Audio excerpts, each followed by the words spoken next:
सांस्कृतिक, शैक्षणिक, सामाजिक, राजकीय, क्रीडा, मनोरंजन या क्षेत्रातल्या विविध पैलूंचा वेध घेण्यासाठी पाहायला विसरू नका। पुणे अंतरंग दर सोमवारी रात्री 9 वाजता आपल्याच दूरदर्शनच्या सह्याद्री वाहिनीवर।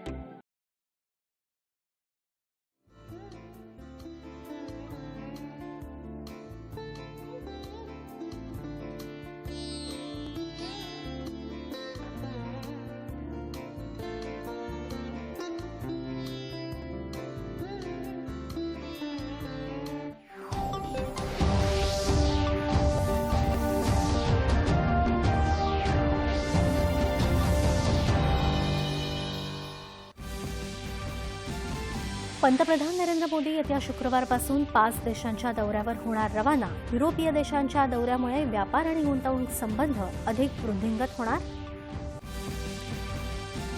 जागतिक संकटाच्या काळात पेट्रोल डिझेलचा संयमानं वापर करण्याचं, सोनं खरेदी टाळण्याचं तसंच रासायनिक खतांचा वापर कमी करण्याचं पंतप्रधानांचं देशवासियांना पुन्हा आवाहन। अमेरिका आणि इराणमधला तणाव पुन्हा वाढल्याचा तेल बाजारावर परिणाम। पश्चिम आशियातल्या तणावाला सर्वस्वी अमेरिका आणि इस्रायल जबाबदार असल्याचा इराणचा आरोप। आसामचे मुख्यमंत्री म्हणून हिमंता बिस्वा शर्मा यांनी घेतली शपथ। 4 मंत्र्यांचाही शपथविधी।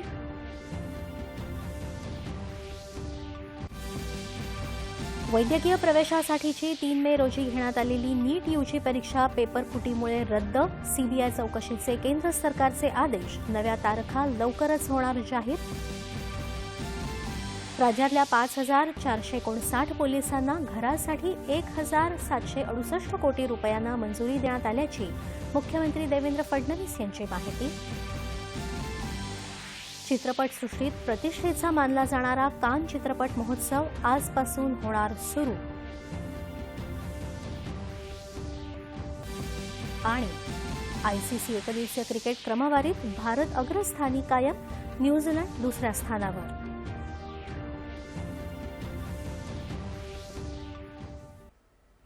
नमस्कार, एकच्या बातमीपत्रात मी भक्ती सावंत बोरकर आपलं स्वागत करते। आता पाहूयात बातम्या विस्तारानं।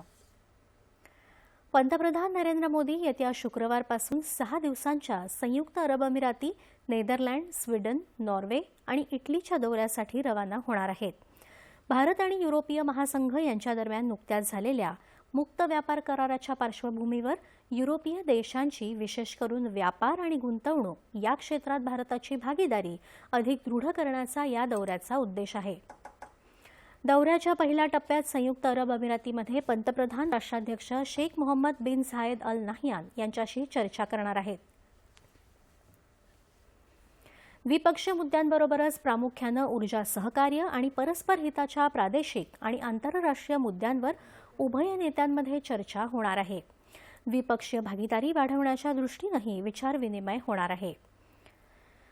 दौऱ्याच्या दुसऱ्या टप्प्यात पंतप्रधान शुक्रवारीच नेदरलँडला दाखल होणार आहेत। राजे विल्यम अलेक्झांडर आणि महाराणी मॅक्सिमा यांची पंतप्रधान भेट घेणार आहेत। पंतप्रधान रॉब जेटेन यांच्याशीही चर्चा करणार आहेत। संरक्षण, सुरक्षा, नवोन्मेष, हरित हायड्रोजन, सेमीकंडक्टर या क्षेत्रातल्या घनिष्ठ सहकार्याला पंतप्रधानांच्या या भेटीमुळे वेग मिळणार आहे। रविवारी पंतप्रधान स्वीडनमध्ये दाखल होणार असून पंतप्रधान अल्फ क्रिस्टर्सन यांच्या समवेत द्विपक्षीय संबंधांचा आढावा घेण्याबरोबरच व्यापारासह विविध क्षेत्रातल्या सहकार्य दृढ करण्यासंदर्भात चर्चा करणार आहेत। दोन्ही देशांचे पंतप्रधान युरोपीय आयोगाच्या अध्यक्ष उर्सुला वॉन डेर लेयेन यांच्या समवेत उद्योग जगतातल्या धुरीणांना संबोधित करतील। दौऱ्याच्या चौथ्या टप्प्यात पंतप्रधान सोमवारी नॉर्वेमध्ये दाखल झाल्यानंतर तिसऱ्या भारत नॉर्वे शिखर परिषदेला संबोधित करणार आहेत। नॉर्वेचे राजे हेरॉल्ड पंचम आणि महाराणी सोंजा यांच्याबरोबर पंतप्रधान जोनास गहर स्टोरे यांच्या समवेत द्विपक्षीय चर्चा करणार आहेत। नॉर्वेच्या पंतप्रधानांसमवेत भारत नॉर्वे व्यापार आणि संशोधन परिषदेलाही पंतप्रधान संबोधित करणार आहेत। दौऱ्याच्या शेवटच्या टप्प्यात 19 तारखेला पंतप्रधान इटलीचे राष्ट्राध्यक्ष सर्जिओ मेटारेला यांच्याशी चर्चा करणार आहेत। पंतप्रधान जॉर्जिया मेलोनी यांच्या समवेत व्यापक चर्चा करणार आहेत। परदेशी वस्तूंऐवजी आपण स्थानिक उत्पादनांचा अवलंब करून काळाची गरज ओळखत व्होकल फॉर लोकल ही लोकचळवळ बनवावी असं आवाहन काल पंतप्रधान नरेंद्र मोदी यांनी केलं। गुजरातमधल्या वडोदरा इथल्या सरदारधाम वसतिगृहाचं उद्घाटन केल्यानंतर ते बोलत होते. आपण आपल्या गावातील, शहरातील आणि देशातील उद्योजकांना बळकट केलं पाहिजे असं ते म्हणाले. सोन्याच्या आयातीमुळे देशाचा मोठा पैसा परदेशात जातो. जोपर्यंत परिस्थिती सामान्य होत नाही तोपर्यंत आपण सोन्याची खरेदी पुढे ढकलावी. सध्या सोने खरेदी करण्याची काहीही गरज नाही असं आवाहन काल पुन्हा त्यांनी देशवासियांना केलं. प्रत्येक लहान मोठ्या प्रयत्नातून आपण परदेशातून येणाऱ्या उत्पादनांचा वापर कमी केला पाहिजे आणि परकीय चलन खर्च होणारी वैयक्तिक कामं टाळली पाहिजेत असं ते म्हणाले. भारताच्या आयातीचा एक मोठा वाटा कच्च्या तेलाचा आहे आणि दुर्दैवानं ज्या प्रदेशातून जगातील बहुतांश देशांना तेल मिळतं तो प्रदेश सध्या संघर्ष आणि युद्धाच्या विळख्यात सापडला आहे. त्यामुळे जोपर्यंत परिस्थिती सामान्य होत नाही तोपर्यंत आपणा सर्वांना हे छोटे सामूहिक संकल्प घ्यावे लागतील. जिथे शक्य असेल तिथे पेट्रोल आणि डिझेलचा वापर कमी करा, मेट्रोचा वापर करा, इलेक्ट्रिक बस आणि सार्वजनिक वाहतुकीचा अधिक वापर करा, कार पुलिंगला प्रोत्साहन द्या. ज्यांच्याकडे कार आहे त्यांनी एकाच वाहनातून अधिक लोकांसोबत प्रवास करा. ज्यांच्याकडे इलेक्ट्रिक वाहने आहेत त्यांनी इतरांना मदत करण्यासाठी पुढे यावं असं त्यांनी सांगितलं. डिजिटल तंत्रज्ञानाने आता अनेक गोष्टी सोप्या केल्या आहेत. तंत्रज्ञानाची मदत आपल्यासाठी खूप फायदेशीर ठरेल. सरकारी आणि खासगी दोन्ही कार्यालयांनी आभासी माध्यमातून बैठका आणि वर्क फ्रॉम होम व्यवस्थेला प्राधान्य देणं महत्त्वाचं आहे, यावर पंतप्रधानांनी भर दिला. शाळांनी काही काळासाठी ऑनलाईन वर्गांसाठी व्यवस्था करावी असं पंतप्रधान म्हणाले. केवळ इंधनच नाही तर देश खाद्यतेलावरही मोठ्या प्रमाणात परकीय चलन खर्च करतो. जर आपण थोडा संयम बाळगला आणि स्वयंपाकाच्या तेलाचा वापर कमी केला तर त्याचा देशाला आणि आपल्या आरोग्यालाही फायदा होईल असं पंतप्रधान म्हणाले.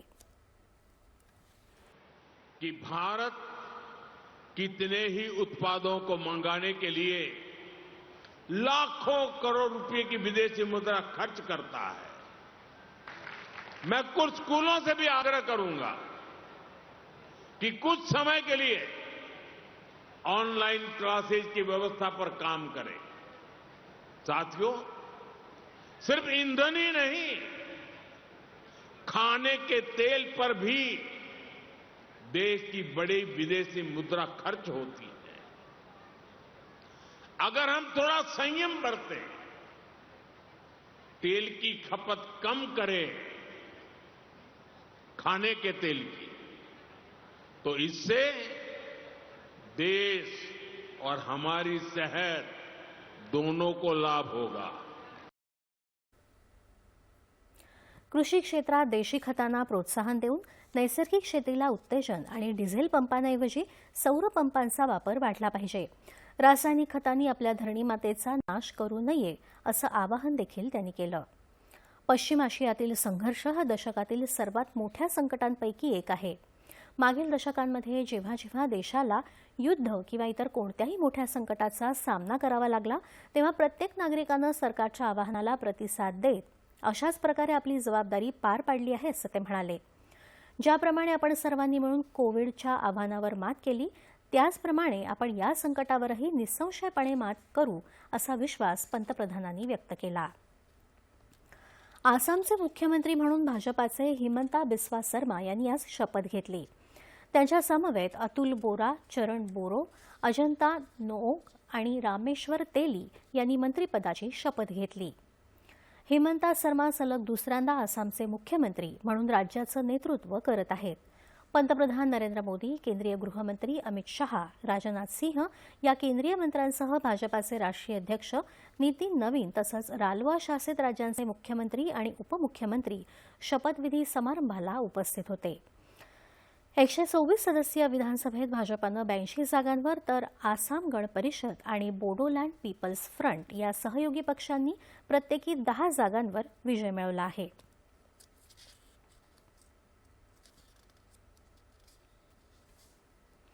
वैद्यकीय प्रवेशासाठी 3 मे रोजी घेण्यात आलेली नीट यूजी परीक्षा पेपरफुटीमुळे रद्द करण्याचा महत्त्वपूर्ण निर्णय नॅशनल टेस्टिंग एजन्सीनं घेतला आहे. केंद्र सरकारच्या सूचनेनुसार हा निर्णय घेण्यात आला असून परीक्षेच्या पुनर्परीक्षेच्या नव्या तारखा लवकरच जाहीर केल्या जातील अशी माहिती देण्यात आली आहे. परीक्षेतील पारदर्शकता आणि विश्वासार्हता कायम राखण्यासाठी हा निर्णय घेण्यात आल्याचं एनटीएनं स्पष्ट केलं आहे. या परीक्षेतील कथित गैरप्रकारांच्या सखोल चौकशीचे आदेश केंद्र सरकारनं केंद्रीय गुन्हे अन्वेषण विभाग म्हणजेच सीबीआयला दिले आहेत.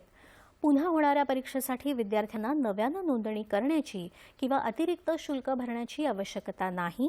तसंच विद्यार्थ्यांनी यापूर्वी भरलेलं शुल्क त्यांना परत केलं जाईल अशी माहिती एनटीएनं दिली आहे. या संदर्भातील अधिकृत माहिती आणि नव्या तारखांसाठी विद्यार्थ्यांनी केवळ अधिकृत माध्यमांचाच वापर करावा असं आवाहन प्रशासनाकडून करण्यात आलंय. न्यायालयाची पीठं आणि वकील संघटना यांच्यातल्या मुद्द्यांचं निराकरण करण्यासाठी देशभरात उच्च न्यायालय, जिल्हा आणि तालुका स्तरावर तक्रार निवारण समित्या स्थापन कराव्यात असे निर्देश सर्वोच्च न्यायालयानं सर्व उच्च न्यायालयांना दिले आहेत. आंध्र प्रदेश उच्च न्यायालयाच्या एका न्यायाधीशानं युवा वकिलाला कथित प्रक्रियात्मक त्रुटीबद्दल न्यायालयीन कोठडीत पाठवण्याचा इशारा दिल्यासंदर्भात व्हिडिओ व्हायरल झाला आहे.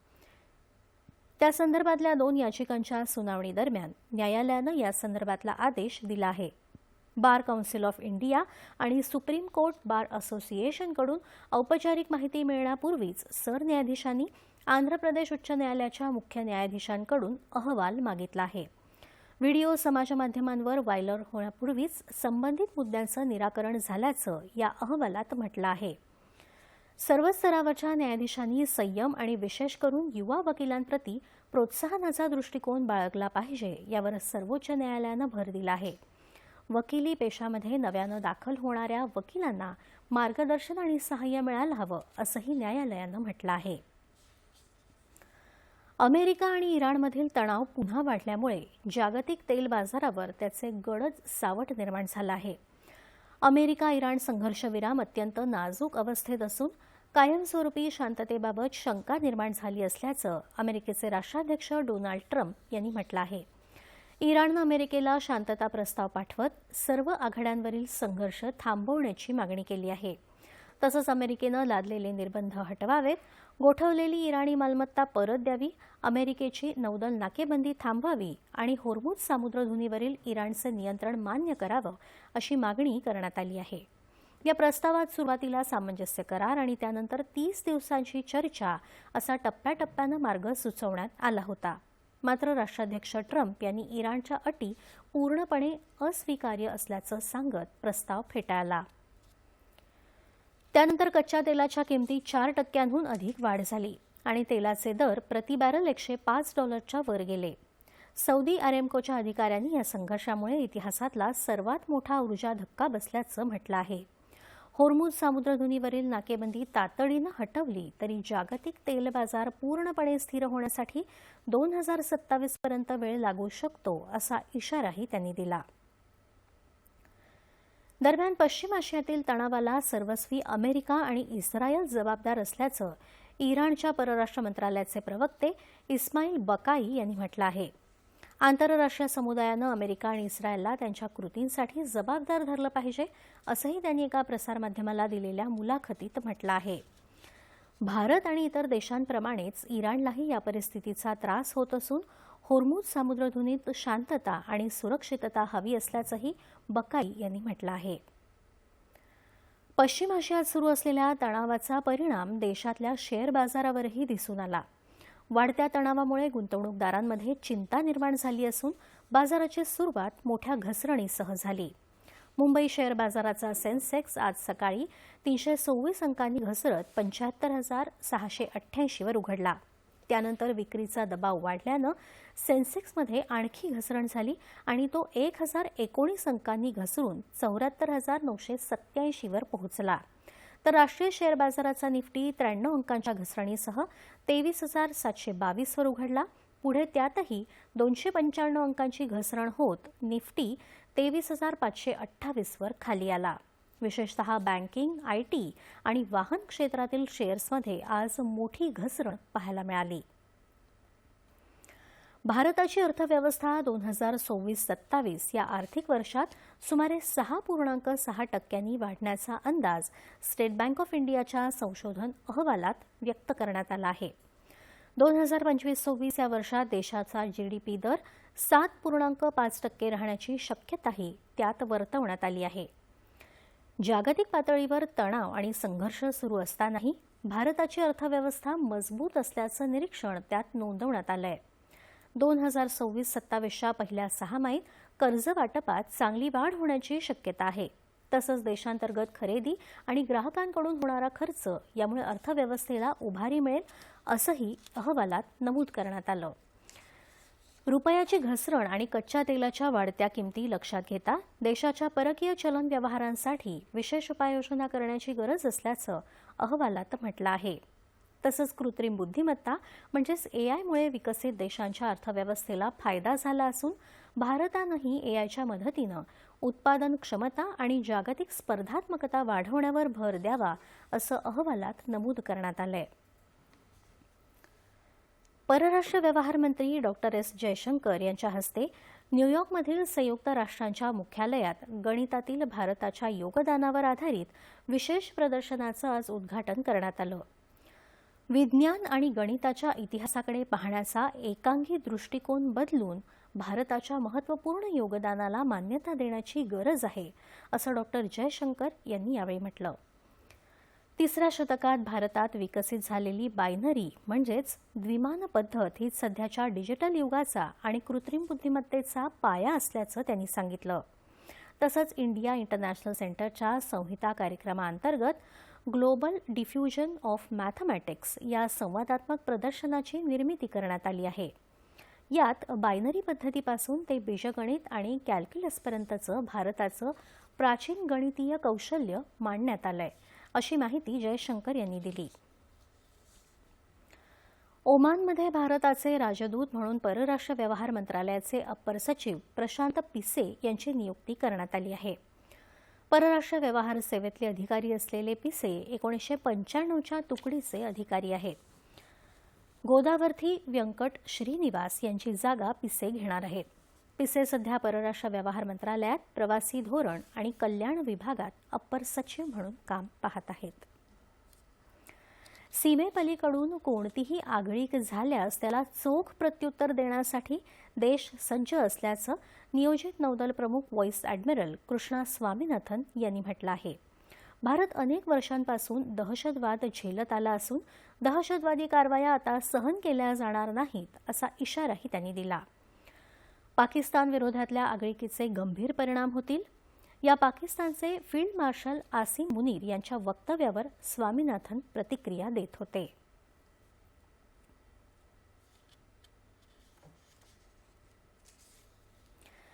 राज्यातल्या 5,459 पोलिसांना घरांसाठी घर बांधणी अग्रिम म्हणून सुमारे 1,768 कोटी रुपयांना मंजुरी देण्यात आल्याचं मुख्यमंत्री देवेंद्र फडणवीस यांनी सांगितलं. महाराष्ट्र राज्य पोलीस गृहनिर्माण आणि कल्याण महामंडळाकडे आलेल्या या प्रस्तावांसाठी ही रक्कम मंजूर करण्यात आली आहे. जनतेच्या सुरक्षेसाठी सातत्यानं कार्यरत पोलिसांना घरं मिळाली पाहिजेत यासाठी प्रारंभीपासून महायुती सरकार आग्रही आहे. त्यामुळे 2014 ते 2019 या काळात मोठ्या संख्येने पोलिसांना घरांसाठी व्याज सवलत अनुदान योजना राबवण्यात आली. महाविकास आघाडीच्या काळात ती योजना बंद केली गेली होती. त्यानंतर पुन्हा महायुती सरकारनं ती योजना सुरू केल्याचं मुख्यमंत्र्यांनी सांगितलं आहे. पंतप्रधान नरेंद्र मोदी यांनी पश्चिम आशियातल्या संघर्षाच्या पार्श्वभूमीवर देशातल्या जनतेला आवाहन केलं आहे. त्या संदर्भात राष्ट्रवादी काँग्रेस शरदचंद्र पवार पक्षाचे अध्यक्ष आणि ज्येष्ठ नेते शरद पवार यांनी पंतप्रधानांना पत्र लिहिलं आहे. पंतप्रधानांनी विषयाचं गांभीर्य लक्षात घेऊन स्वतःच्या अध्यक्षतेखाली सर्वपक्षीय बैठक आयोजित करावी असं आवाहन पवार यांनी केलं आहे. राष्ट्रीय हिताच्या प्रश्नावर सर्वपक्षीय नेत्यांना विश्वासात घेऊन निर्णय प्रक्रिया राबवणं देशहितासाठी अतिशय आवश्यक असल्याचं त्यांनी म्हटलं आहे. पंतप्रधानांनी देशातले नामवंत अर्थतज्ज्ञ, उद्योग क्षेत्रातले प्रतिनिधी आणि संबंधित क्षेत्रातल्या तज्ज्ञांची तातडीनं बैठक बोलावून परिस्थितीचा सखोल आढावा घ्यावा आणि पुढील धोरणांबाबत व्यापक विचारविनिमय करावा. पंतप्रधानांच्या आवाहनानंतर नागरिक, उद्योग, व्यवसाय आणि गुंतवणूकदारांमध्ये अस्वस्थतेचं वातावरण निर्माण झाल्याचं सांगून सद्यस्थितीत देशातल्या जनतेमध्ये विश्वास आणि स्थैर्य निर्माण करण्याला सरकारचं सर्वोच्च प्राधान्य असलं पाहिजे अशी भूमिका पवार यांनी मांडली आहे. चित्रपट जगतात अतिशय प्रतिष्ठेचा मानला जाणारा कान चित्रपट महोत्सव आजपासून सुरू होणार आहे. 23 मे पर्यंत सुरू राहणाऱ्या या महोत्सवात प्रतिभा आणि ग्लॅमरचा सुंदर संगम दिसतो. भारतीय वेळेनुसार उद्घाटन समारंभ आज संध्याकाळी होणार आहे. यावर्षी चित्रपट महोत्सवात भारतातील अनेक चित्रपट दाखवले जाणार आहेत. यामध्ये shades of the moonless nights, Amma Ariyan, Punjabi चित्रपट चार कला आणि हिंदी कन्नड ड्रामा सप्टेंबर 21 यांचा वर्ल्ड प्रीमियर समाविष्ट आहे.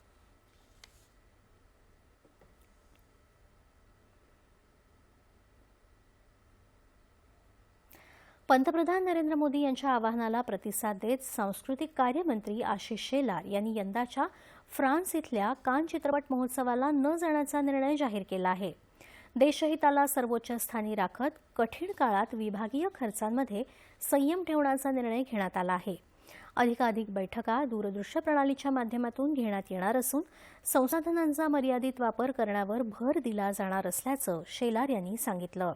या चित्रपट महोत्सवात सहभागी होणारे मराठी चित्रपट आणि त्या संदर्भातला आवश्यक समन्वय आणि सहकार्यासाठी संबंधित यंत्रणा नियोजित पद्धतीनं कार्यरत राहील. मराठी चित्रपटांना प्रोत्साहन देण्यासाठी आवश्यकता असेल तिथे दूरदृश्य प्रणालीद्वारे सहभागी होणार असल्याची माहिती शेलार यांनी दिली आहे.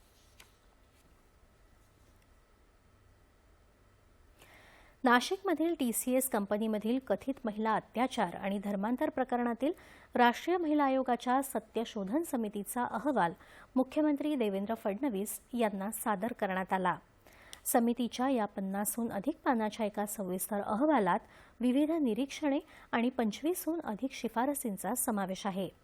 या अहवालात राष्ट्रीय महिला आयोगानं TCSच्या नाशिक युनिटमध्ये मोठ्या प्रमाणात लैंगिक छळ, दादागिरी आणि पॉश म्हणजेच लैंगिक छळ प्रतिबंध कायद्याचं शून्य पालन तसंच अधिकारांचा गैरवापर होत असल्याचं नमूद केलं आहे.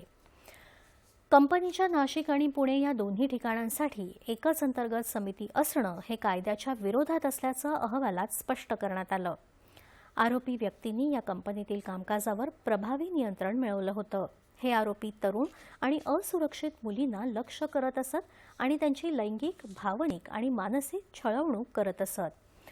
तक्रारदार महिलांचा लैंगिक छळ करण्यात आला होता आणि आरोपी व्यक्तींकडून त्यांच्यावर विनयभंगाचे प्रयत्नही करण्यात आले होते, असं या अहवालात म्हटलं आहे.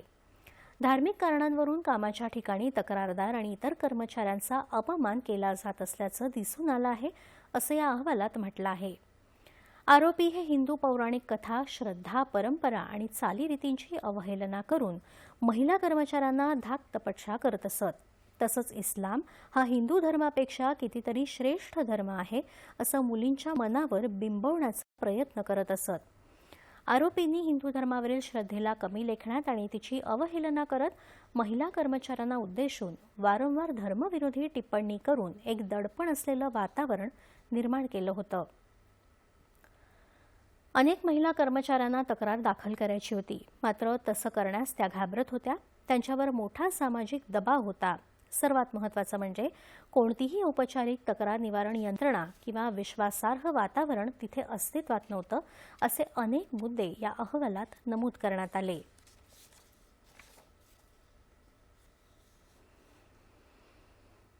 ब्रह्मा रिसर्च फाउंडेशननं भारतीय नौदलाच्या सहकार्यानं मुंबईत काल संरक्षण क्षेत्रातील आत्मनिर्भरता, MSMEसाठी संधी या विषयावर एका परिषदेचं आयोजन केलं होतं. राज्याचे मंत्री आशिष शेलार या परिषदेला उपस्थित होते.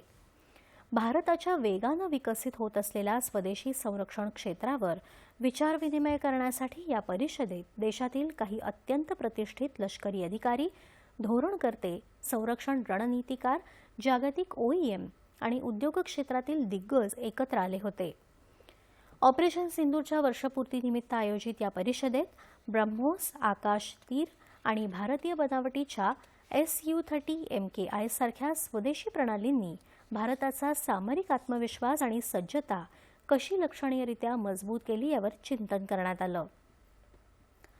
संरक्षण क्षेत्रातील आत्मनिर्भरता हे आता केवळ एक आर्थिक उद्दिष्ट नसून ती एक सामरिक राष्ट्रीय गरज बनली आहे यावर परिषदेत भर देण्यात आला.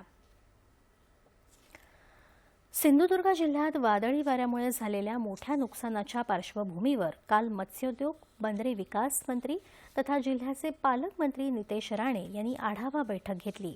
या बैठकीत जिल्ह्यातील वीज आणि पाणी पुरवठा तात्काळ सुरळीत करण्याबरोबरच नागरिकांशी सातत्यानं संवाद ठेवण्याचं त्यांनी यावेळी प्रशासनाला निर्देश दिले. तसंच एल निनोमुळे भविष्यात हवामान बदलाची शक्यता लक्षात घेऊन प्रशासनानं युद्धपातळीवर तयारी ठेवावी असं त्यांनी यावेळी स्पष्ट केलं.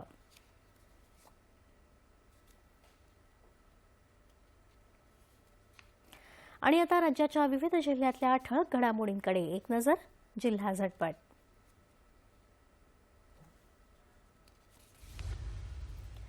चंद्रपूरच्या ताडोबा अंधारी व्याघ्र प्रकल्पात वाघांना कॅनाईन डिस्टेंपर या घातक विषाणूची लागण होऊ नये म्हणून ताडोबा परिघातल्या गावांमध्ये भटके आणि पाळीव कुत्र्यांचं लसीकरण. उन्हाच्या तडाख्यानं वाशिम जिल्ह्यातल्या पपई बागा संकटात. रोग आणि किडींच्या वाढत्या प्रादुर्भावानं शेतकरी चिंतेत.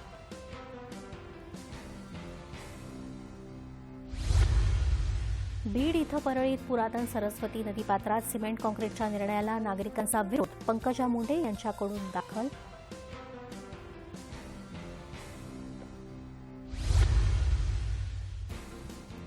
नागपूरमध्ये स्फोटक निर्मिती कंपन्यांमध्ये अपघाती घटनांना आळा घालण्यासाठी जिल्हाधिकाऱ्यांच्या नेतृत्वात समिती स्थापन होणार.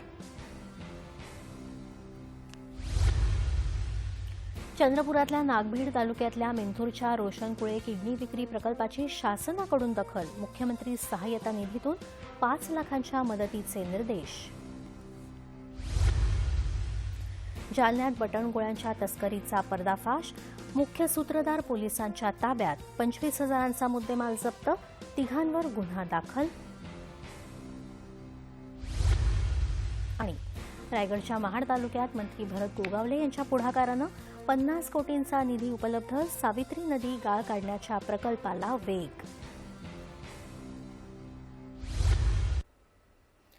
बातम्यांपलीकडच्या बातम्या, अचूक माहिती, सखोल विश्लेषण जाणून घेण्यासाठी आम्ही घेऊन आलो आहोत बातम्या प्लस हा विशेष कार्यक्रम. तेव्हा पाहायला विसरू नका दर बुधवारी 8:30 वाजता बातम्या प्लस.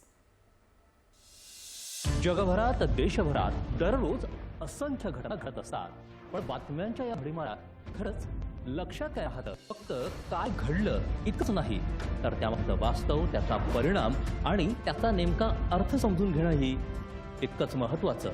म्हणूनच बातम्या प्लस अचूक माहिती, सखोल विश्लेषण आणि स्पष्ट दृष्टिकोनासह महत्त्वाच्या घडामोडींचा सर्वंकष वेध.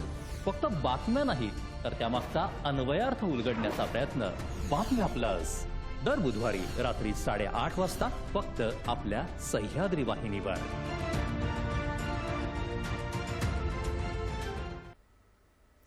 आज आंतरराष्ट्रीय परिचारिका दिन आहे. जगातल्या पहिल्या परिचारिका फ्लोरेन्स नायटिंगेल यांचा जन्मदिवस आंतरराष्ट्रीय परिचारिका दिन म्हणून साजरा केला जातो. 12 मे 1820 साली नायटिंगेल यांचा जन्म झाला. त्यांच्या रूपानं जगभरातील परिचारिकांच्या आरोग्य सेवेमधील अढळ समर्पण आणि महत्त्वपूर्ण भूमिकेच्या योगदानाचं स्मरण करण्यात येतं. यंदाची संकल्पना आपल्या परिचारिका आपले भविष्य, सक्षम परिचारिका आयुष्य वाचवणाऱ्या देवदूत अशी आहे. या दिनानिमित्त राज्यात विविध सरकारी तसंच खासगी रुग्णालयं, आरोग्य केंद्र अशा ठिकाणी विविध कार्यक्रमांचं आयोजन करण्यात आलं आहे. केंद्रीय गृहमंत्री अमित शहा आणि आरोग्य आणि कुटुंब कल्याण मंत्री जगत प्रकाश नड्डा यांनी परिचारिकांना देशाच्या आरोग्य प्रणालीचा कणा आणि आशेचा स्तंभ म्हटला आहे.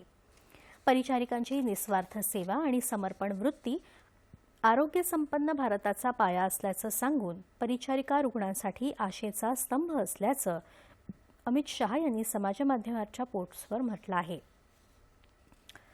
राष्ट्राला परिचारिकांचा अभिमान असल्याचं शहा म्हणाले. परिचारिका देशाची आरोग्य प्रणाली बळकट करतात आणि राष्ट्राच्या प्रगतीला वेग देतात असं नड्डा यांनी म्हटलं आहे. आंतरराष्ट्रीय परिचारिका दिनानिमित्त मुख्यमंत्री देवेंद्र फडणवीस, उपमुख्यमंत्री एकनाथ शिंदे आणि सुनेत्रा अजित पवार यांनीही शुभेच्छा दिल्या आहेत. सेवा, शुश्रूषा आणि समर्पण यांचं प्रतीक असलेल्या कर्तव्यनिष्ठेने रुग्णसेवेचे व्रत घेतलेल्या सर्व परिचारिकांना सलाम असल्याचं मुख्यमंत्र्यांनी समाजमाध्यमावरील संदेशात म्हटलं आहे. आयसीसी अर्थात आंतरराष्ट्रीय क्रिकेट परिषदेनं पुरुषांच्या एकदिवसीय